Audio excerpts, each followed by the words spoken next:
Good morning, good morning, good morning. It's Friday, and I just wanted to get on very briefly just to share. I went to see my oncologist this past Tuesday. You know, I told you guys I did my one chemotherapy, and I'm cool. So, I'm basically going to let her know that I'm not going to stick to the, typical protocol of chemo, surgery, radiation, all that good stuff. And so, during the visit, she's asking me, I see, you haven't kept up with your cycles or anything like that. I was just like, no, they make me feel atrocious. I've never felt like this a day in my life, and I don't plan on doing it again. And so she's, of course, trying to convince me to stick with the program, because the longer we delay it, the likelihood of the cancer spreading and going to other areas of the body. But as I told you guys before, everything that is affecting these bodies, it comes down to what we put in these bodies. And it's a spiritual law and a natural law. You reap what you sow. So you put enough garbage in, you get garbage out. And over time, that garbage develops into other things in our body.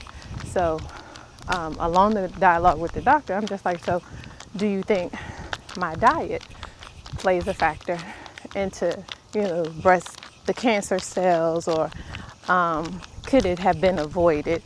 And she says, no, nothing you could do could cause you to avoid developing the cancer. I said, so do you think if I go to a vegetarian or just a raw fruits and vegetables diet, that the result will be different? She was just like, no. But I find that hard to believe, because everything that's relative to diabetes, high blood pressure, heart disease, all of that is related to everything that we eat. So if you choosing your foods a little more wisely, eating meats and sweets in smaller portions, moderation, of course, is the key, then you can see different results, because we already know if you start eating more vegetables, drinking more water, you could come off those high blood pressure pills as well as with the diabetes. So I know that's not true. But anyway, back to the doctor's visit. She proceeds to say, well, let me examine you. And she's examining the breast tissue. Mind you, I told you it's about, I don't even think I mentioned how large the growth was. But imagine one of the bouncy balls the kids get from a birthday party or something like that, about 1 inch in diameter. But you could feel it. Essentially the entire right breast. It was hard. Not hard like a rock, but it was hard. Something that you could notice when you're laying down or doing some kind of physical activity. And into my armpit. So she's examining me, and she's just like, I don't feel anything. I'm just laughing on the inside, like, oh, okay, this is the Lord showing out.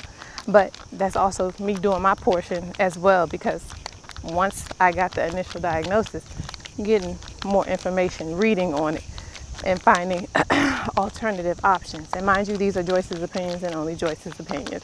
You do what you feel is right for you. But she was just like, I don't feel anything in the breast or under the underarm. You think? I didn't tell her that I have reduced my sugar. Well, my sugar intake is 0. If it's not from a piece of fruit, not eating any candy. No, I'm wrong. I had a piece of cake over the weekend, but still, no sugars, no red meat. I haven't had red meat since March, maybe even the beginning of April. And I've been doing green smoothies every day.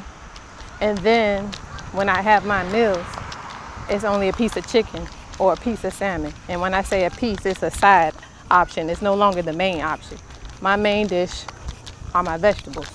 So she was just like, oh, wow. that's unusual. I was just like, oh, okay.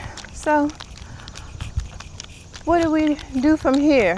She was just like, well, we can modify your chemo sessions, you know, but we don't want to stop them completely because, again, you risk the likelihood of it just spreading to other areas of your body. And this is where, you know, if you know anything about the Bible, you know, the world conditions us on fear. And if you are susceptible to what others are saying, you'll receive that and start processing it and internalizing it and making it your own. But I know that the Lord hasn't given me the spirit of fear. So I'm sitting there looking at her, listening, okay, whatever. She's just like, let's make a deal. We could take 2 or 3 of them out. Mind you, my first cocktail, I'll call it a cocktail because it was no good for me, had about 5 or 6 different drugs in it. She was just like, we could take it out. So I'm just listening to it, processing it. It's like, oh, let's make a deal with my life. Let's see how slowly I could kill you or how quickly with these drugs. What are you willing to let me take your body through just so I could see the typical result? And then from there, we could still go ahead and do a surgery to remove the right breast. And then later we could remove the left. And you should also consider getting a hysterectomy. It's like the devil is a lie. Like, I'm only 37. Why would I consider removing 3 body parts when I know that this is something that you have to learn on your own, but the body is created to heal itself. So every organ that the Lord gave me, I plan on leaving here with. So if you all be mindful of what you putting into your bodies, less meat, less sugars. You know, we all have these cravings, and 9 times out of 10, what we craving is what is killing us. Do your due diligence. Ask the Lord to help you. He said with long life, he will satisfy you. And you just have to be willing to follow his lead, though. You can't just take your own lead and do your own thing. The Bible says we are granted at least 120 years, no more. But we are supposed to honor our bodies as a sacrifice to him. And in honoring our bodies, we are mindful of what we put into these bodies. Not supposed to be gluttonous with the food and the drink, just to sustain us. It's just to sustain. I like a good piece of steak, and y'all know I love me some bacon and some Smarties. But I ain't had no bacon or no Smarties since they gave me this diagnosis. I just look, well, I don't even have any Smarties in the house. I still have some bacon, but I don't eat it. If it means me living longer, I could do without it. Because when the Lord said he created Joyce, he created a good thing. Whole and complete, lacking nothing. That's somewhere in Genesis. Y'all can look it up, and I'll even look it up and post it up later. But do your portion. Faith without works is dead.